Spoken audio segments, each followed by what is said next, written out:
Welcome to News in Context. I'm Gina Valeria. In this episode, we discuss domestic violence, an issue that affects 1/3 of women and teen girls in the U.S. And as the COVID-19 pandemic has led to widespread sheltering in place, the situation has only gotten worse. Many domestic violence advocates are calling attention to the fact that this, too, is an epidemic, and we need to do more to prevent it. My guest is Katharine Berg, Director of Community Partnerships and Philanthropy at Casa de las Madres, a domestic violence prevention organization in San Francisco.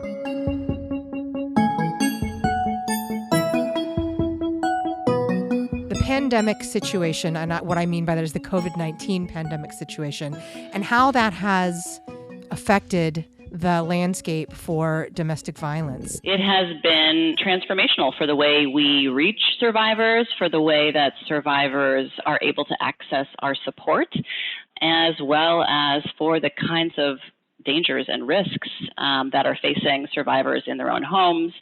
Earlier this year, the media did a great job of calling out the intensification of risk that happened as we were all sheltering in place, doing absolutely the right thing for our health and for public health under normal circumstances. But if you were in an abusive relationship or living in an unsafe home, suddenly being thrust into an environment where you were told by external parties not to leave could be really dangerous and was really dangerous for a lot of people. We definitely saw an increase in the intensity of abuse. We saw not an increase in calls to our hotline necessarily, although they did kind of spike back up, and we experienced a 300% increase in texts to our messaging line. The way that you would normally reach out and get help, those ways were closed. The ways that people would normally get support were closed. And the way that you would normally exit a situation that was heating up, where you felt an intensification and might normally go for a walk or send the kids to the neighbor's house because things were getting heated and you were recognizing the signs of, an abusive situation that was going to be more problematic than what you were typically managing on a daily basis. Those kind of coping mechanisms were no longer available, and the results were awful. I'm so sorry to hear that. And so how did La Casa respond to this shift? Well, we kept operating 24/7 throughout all of the changes that happened. So, we operate in a kind of a crisis environment on a regular basis. And luckily that really equipped our staff and volunteers to step up and be ready, knowing that in times of crisis, things can get more complicated in people's personal lives, and those additional stressors intensify violence at home. So we, of course, sheltered in place, as everyone else did for a while. Our drop-in center closed to in-person services, but we were reaching out to everybody by phone. We were answering our hotlines live 24 hours a day. Our emergency shelter, which typically houses 35 women and children and was full as shelter in place went into effect. There were some folks who decided to go back to their former living situations. There was a lot of uncertainty and fear, but our shelter stayed operational, and we shifted really quickly into a pod-based model. We have long worked with the local Department of Public Health here very closely, and we're immediately collaborating with them to determine how we could keep people safe inside of the shelter and make clear to folks who needed to come into shelter that this was going to be a safe place for them, even in the midst of a pandemic. Yeah, that was one of the biggest questions that I had, because if you're in a shelter situation, then there's probably a little bit more connecting with individuals at close quarters than in other situations. And yet this type of service is so critical. And as you've been saying, even more critical during this past year. You went to a pod-based model. You worked with the city.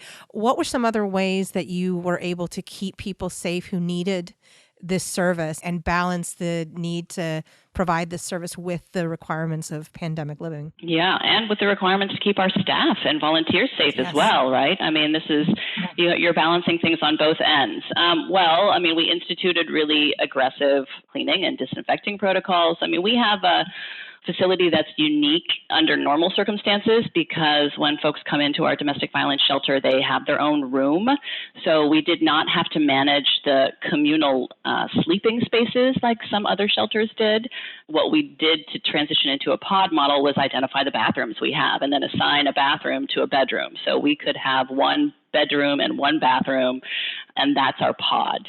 We then kind of adjusted the way that everything else happened. Services shifted dramatically. Of course, we had to pause all group services. Everything was socially distanced. There's decals all over the floor of the shelter facility itself, making sure that people understand how far 6 feet is. We mandated that folks wore masks and did not encounter any issues to that initially, which was great. And we have a communal kitchen where, we serve 3 meals a day, 3 hot meals a day, plus 2 healthy snacks to everybody who's staying with us. Another example of how it's like basic needs should not be on your mind right now. You save your money, save your energy. And that dining space is also a really important place for staff and advocates and families to come together and connect and talk about resources or just build a relationship that's going to help on their healing path. Of course, that had to shift, and we moved into 3 meal shifts and assigned the families and women who were in residence with a time that they could come and get their food.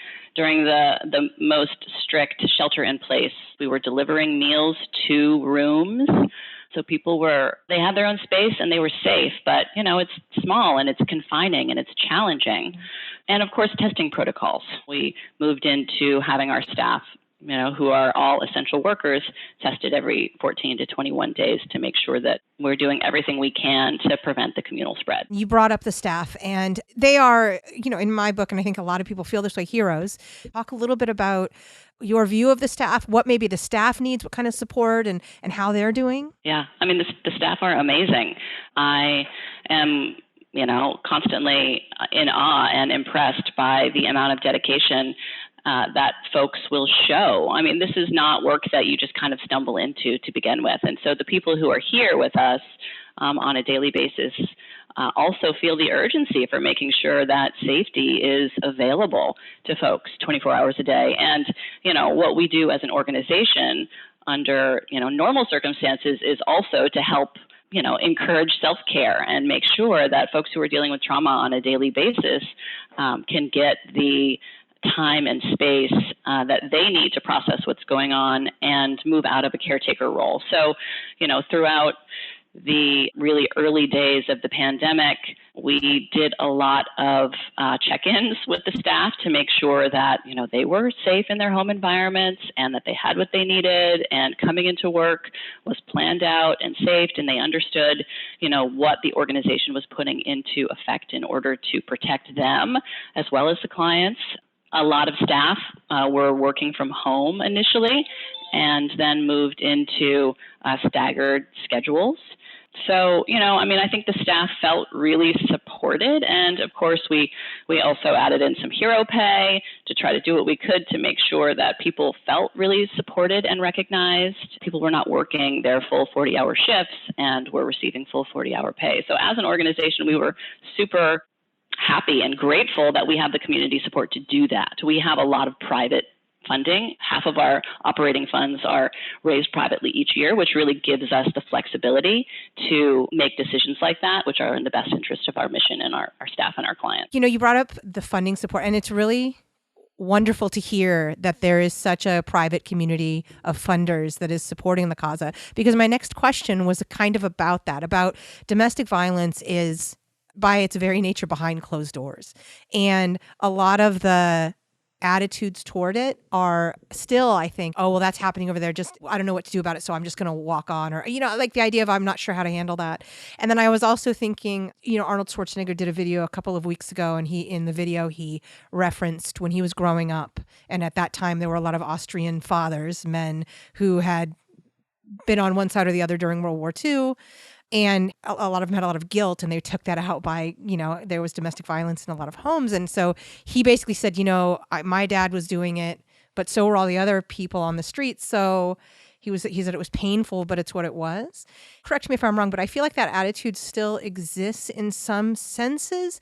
And I've also heard a lot of language in the past year of this is also a pandemic. We need to face this and talk about it in those terms. So I'm wondering if you can help me grapple with that and trying to bring something that's been that's over there into the open so we can really deal with it. Yeah, I mean, I think that's the core of our transformational work right there. I mean, I agree with you. Those attitudes are still prevalent, less so than they used to be.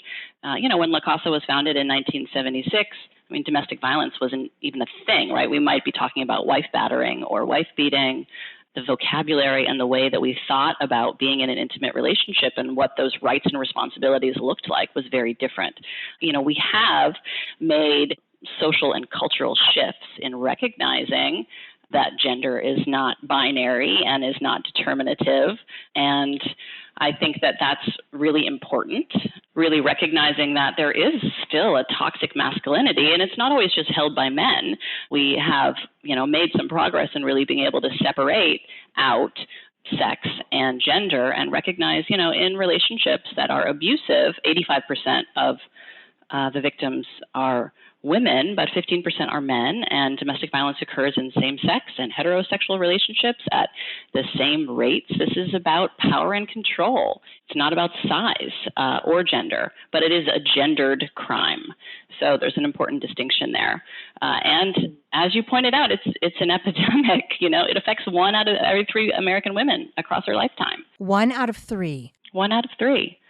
And 1 out of 7 men and 1 out of 2 transgender individuals. Wow. It's still the leading cause of death for women ages 16 to 44. Oh my God. For murder at the hands of their intimate partner. The other important piece, and I think that you brought this up in referencing Arnold Schwarzenegger's video, is that violence is a learned behavior, which is why it can be unlearned. There's an individual responsibility to do that, but there is also a societal responsibility to teach healthy relationship behaviors and expectations. And so that's something that we prioritize here at La Casa, preventing future violence by educating the community about what is domestic violence and how do we redefine the perceptions of its normalcy. It's not normal. It shouldn't be normal to use violence. Thank goodness we have made a presidential administrative change so that we don't have someone who is abusive in our highest office, normalizing terrible behaviors. We do a lot of work in talking with people. Like you're right, the domestic violence thrives in silence.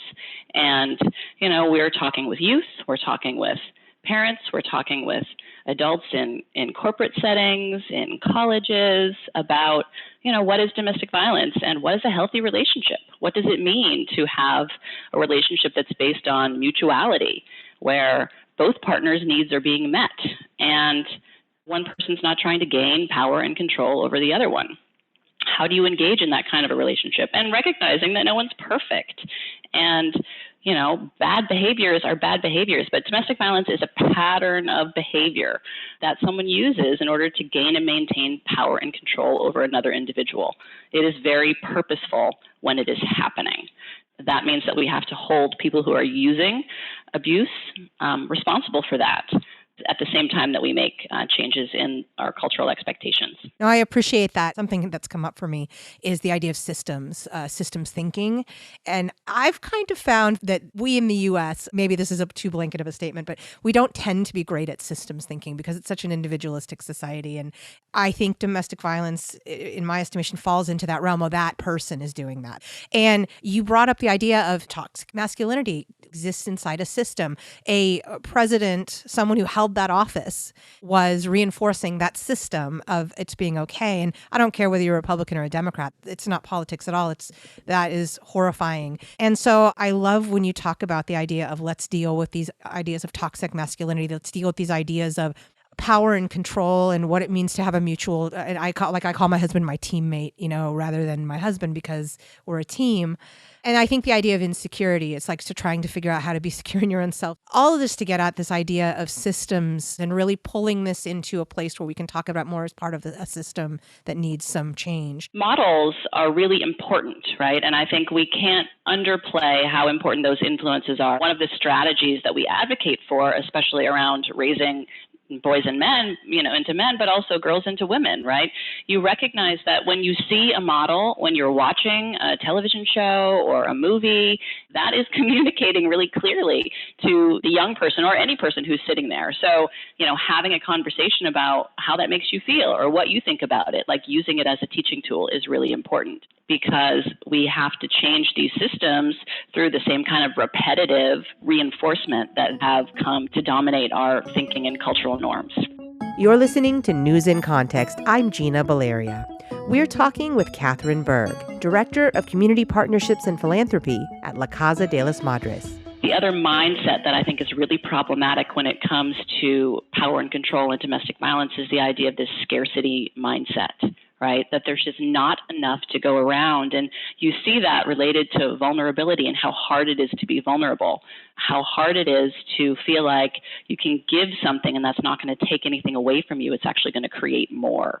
And I think when you're in a healthy relationship and you realize that, by being vulnerable, you're seen and you have your needs met, and that fills up your cup twice as much as having forced somebody into doing something that you thought you needed. When you experience that feedback loop, things change, but you have to experience the feedback loop. And so how do we get people there on a societal level? There's a lot of work that needs to be done. What keeps people, let's talk about the people who are experiencing the abuse. What keeps someone rooted in a situation like that? And I mean, certainly inertia, or certainly not knowing where to go, or certainly this is familiar, that's unfamiliar. I mean, all of that. But I would love to hear what we've come to understand about that dynamic. Right. Well, I mean, I think it's really important to start from recognizing that abusers don't start out as abusive, right? The relationship doesn't begin with a punch in the face. That relationship wouldn't continue. The cycle of violence is maintained by denial and fear, and it's built up slowly. The warning signs that you might identify later, early on in a relationship, look like somebody really caring and paying attention. Oh, he wants to know where I am all the time.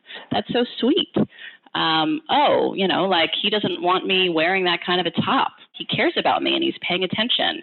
The behaviors escalate and shift. When someone is in an abusive relationship, you look back and you can see maybe how you got there, but it can be really hard because, the person who's hurting you is also the father of your children, or the person who's hurting you is, the one you've been married to for 20 years, or the one who's supporting you and the one who you love. And you're dependent upon financially. So, when we think about how hard it is to leave an abusive relationship, I like to point people to jobs.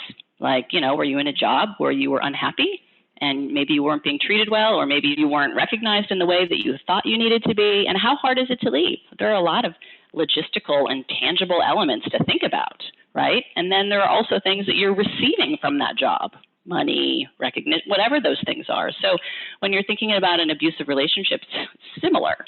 There are attachments and apologies, and there's connection, and you want to believe that somebody's going to change when you're attached in that way, and they're telling you that they're going to change. In addition to the external factors, maybe you've been taught that it's against your religious beliefs to leave your partner. Culturally, like you just stick it out, or you're there for the kids because you want your kids to have two parents in the house. Maybe you haven't had a job in a long time, or you don't know how you're going to afford rent in San Francisco if you don't have a partner to help you pay for it. You might be embarrassed to come out to your friends as, somebody who, how did I get here? This isn't me. That's very real. This isn't me. The idea of like, I would never get into this situation. And oh my God, and yet here I am. I'm in this situation. Yep. And you brought up another systems thing, religion or the way you were raised. Getting divorced was seen as bad. Or the stressors of how am I going to do this on my own. And then the idea of embarrassment. How can the rest of us, How do we help? What can we do? How can we contribute to making this better? By checking in on the people who we care about, and by asking questions when you're concerned about somebody, and working hard not to judge, right? You kind of need to remember that you don't know what it's like on the inside of that relationship. But if you do care about this person, that's the message that you need to send. The strongest response is to offer unconditional support and to be there. So we really encourage people to not feel like they need to be a savior. In fact, it's the opposite. What you need to do is ask someone if they're okay, and then listen and tell them that you care about them. Let them know that, they don't deserve to be treated this way, and avoid telling them what to do. Avoid demonizing their partner, because, you recognize that this is a really complicated situation. And as we just talked about, there are a lot of layers in every relationship, whether it's abusive or healthy. It takes, on average, several times before they might leave an abusive partner, or maybe they're not ready to do that right now at all, and they want to figure out how to be safer in the relationship. And that's where knowing about resources like La Casa de las Madres really comes in, because we're here to help somebody think it through.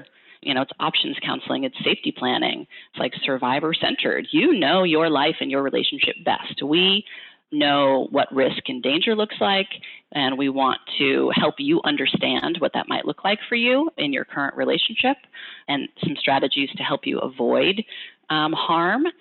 But we are here to help you figure out what's going to be safe and best for you in the circumstances that you're in. And this isn't just physical abuse either. This is emotional abuse and verbal abuse and psychological abuse. No, absolutely.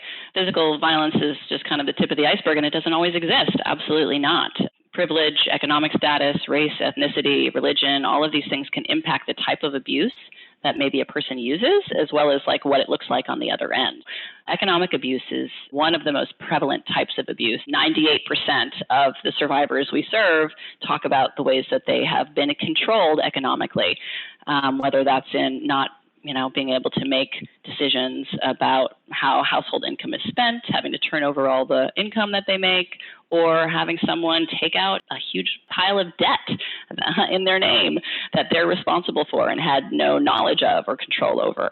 Extreme isolation, again, kind of pulling us back to where we are in COVID-19 right now, where oftentimes one of the key dynamics in an abusive relationship is, creating a dependence on the abuser and the abuser alone, whether that's a psychological, physical, or a financial dependence, right? I'm the only one who cares about you, nobody else. And cutting off those relationships with external folks. That's like an important sign, right? When somebody starts disappearing from other relationships in their life. And a real opportunity for those of us in community with one another to reach out and just check in. Hey, I haven't seen you around very much. How are things? And a good question to ask, so what happens when you guys fight? And, really thinking about, how do you want to be treated in a relationship? Once you open the door, trying to understand what somebody's relationship is like, then you can kind of poke around for some of the clearer signs that there's abuse in the relationship, and then hopefully connect them to a counselor or someone who can help them figure out what to do next. Thank you. What happens when you guys fight, and how would you like to be treated? Those are just two really important opening questions, and I appreciate those are good tools, I think, for people to start with. It's apparent that the pandemic is a really ripe situation for, as you said earlier, this type of situation to intensify, and for control to really be sort of become more absolute or become more intense. When it comes to abused adults or children, what should we be looking for, especially if all we have is I'm seeing you on Zoom or we're having a phone call? Good questions. It's much more challenging to recognize, but you can see injuries, bruises, or somebody covering up with turtlenecks when it's maybe not the season for it. Can also come out in low self-esteem, shifts in behavior, changes in wardrobe. Somebody becomes really overly apologetic because they're doubting themselves all the time, and their self-esteem is being chipped away at. They're becoming more isolated from family and friends. Maybe they're not showing up to your Zoom calls anymore. And, you want to reach out by phone or by text and try a different strategy in order to reach that person. youth, February is actually National Teen Dating Violence Awareness Month. So we have been focusing some of our outreach efforts on making sure that folks recognize that teen dating violence is also a significant problem. 1 in 3 teens will experience some form of abuse in their relationships in high school. With youth, digital abuse is a really big issue there. Somebody taking over your social media handles or, posting things without your permission. If you have teens just listening in to what's going on, academic abuse is another big one because you're taking someone's time and attention and disallowing them from accomplishing the things that they need to. So we see changes in academic performance as a big one, relationships falling out of a person's life and having. The psychology is very different for teens than it is for grown-up people. So their social relationships and their peer groups are so important, and they're also separating from their parents and adults. And so, there's a lot of push and pull in identity formation that can be challenging for parents of teens, but it's really important to recognize when all of the relationships beside the significant other are disappearing. That's a real red flag. It's interesting. The psychology is different and social groups are so critical, but that 1 in 3 number is still there. So these patterns are developing. I really appreciate you bringing up earlier economic abuse and academic abuse, which I hadn't thought about, and digital abuse. These are all things, when we think about abuse, there's some traditional ways people think about it. And I appreciate the enlightenment on expanding our concept of what that means to help us recognize it and reach out and help. What is your biggest concern right now? What do you feel like is falling through the cracks? What keeps you up at night? People who can't reach out to their communities or for help right now and who are feeling really isolated, that is really what keeps me up at night. We're all dealing with a new to most of us, layer of anxiety around health concerns and moving about in the world. And I know just how critical those relationships are for people who are living in abusive conditions, right? Whether it is a walk to the grocery store, the chance for someone, to see them, all of the ways that people aren't going to regular checkups for their medical professionals, going into schools and having contact with folks who are paying attention to them in different ways and giving them other feedback. I don't enjoy this physically distant world that we have created at this point. It terrifies me for folks who are really trapped in these dangerous situations. The work that we have to do is really in figuring out how to move back, how to reinvest in some of the street outreach that we did 20 years ago. We need to kind of pound the pavement once again and really make sure that people are able to be safe. I do some bridging work with a couple organizations, Civity. And so I was thinking of the concept we talk about a lot of seeing, of actually seeing someone. And one thing about our pandemic context is that we've all had to slow down a little bit. I mean, I think for some people it's become more intense parenting. But I think there is an element of we're all captive at home and we have the opportunity to take that and channel it towards seeing each other. And so maybe that's something we can think about. It's like, well, now that we're here in this context, how can I see better? How can I notice better? How can I look at you better? One strong voice can really save a life. That's a really important concept to take home. And everybody has a role to play in ending abuse. Unconditional support is the very best form of intervention. And seeing, as you're saying, seeing the person in front of you, listening to them and recognizing that we are all part of the systems that we create. So individually and collectively, let us ask for more and then make it happen. Thank you. I thank you so much for your time. I really appreciate this. Thank you very much. It's been a pleasure. Thank you to my guest, Katharine Berg, Director of Community Partnerships and Philanthropy at La Casa de las Madres. If you're experiencing domestic violence or afraid for someone in your life, call La Casa at their 24-hour hotline, 877-503-1850, or text 415-200-3575. You can also find more information at lacasa.org. Music in this episode includes Spring Fling by Track Tribe and The Heist by Silent Partner. In addition to hearing news in context every Friday at 8:30 a.m. and 6:30 p.m. on KSFP 102.5 in San Francisco, you can hear it on Spotify, Stitcher, Apple Podcasts, iHeartMedia, Google Play, Google Podcasts, Podbean, YouTube, and PRX. We're also on Facebook and Twitter at News in Context SF and on Instagram at News in Context. And you can find links to all of that at newsincontext.net. I'm Gina Valeria. Thank you for listening.